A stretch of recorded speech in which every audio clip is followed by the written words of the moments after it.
obviously, when the provincial government asked bars and restaurants to shut down, we kind of had a decision to make, whether to keep going with takeout and we decided a couple of our restaurants would stay open and a couple would close.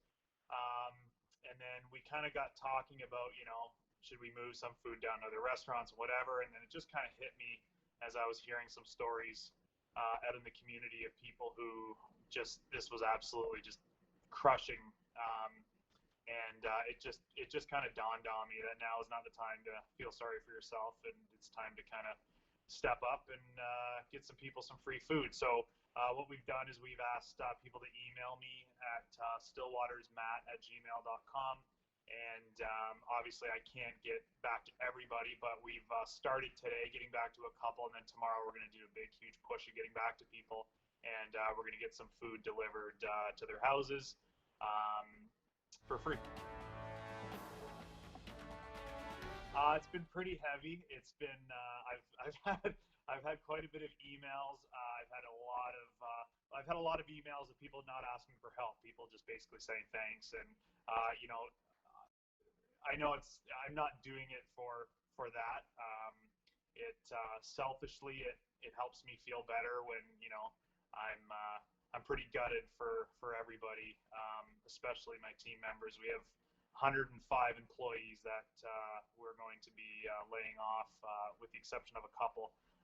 So I kind of caught myself feeling sorry for myself, and I just realized it was time to the best way to combat something awful is to help other people, and I hope everybody else starts too.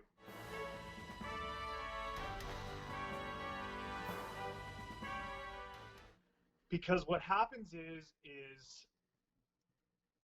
you go through life, and everything, you expect everything to be the same tomorrow as it was the day before.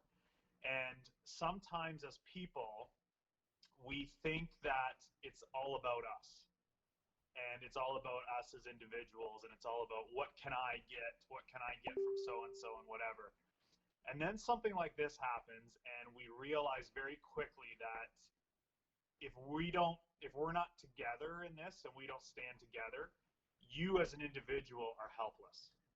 Me as an individual, I'm helpless. I can only make it through this with the support of a community. You can only make through that without, so I think it's without community. Like, community now used to mean the town of Paris, and now community literally is the entire world. Like, it's the most bizarre situation I've ever, obviously we will ever deal with probably in our lifetime. But it's got to go back. I said this to the paper yesterday. I mean, we got to go back to basics. My wife told me she loved me yesterday before I left the house, like she does every other day for the last 12 years. But for the first time, I felt it. We all just say, yeah, I love you too, and we all kind of keep going on with our day-to-day life. But I was like, wow, you know what? We've got each other, and that's what's important right now. So community used to mean one thing; it means something totally different now.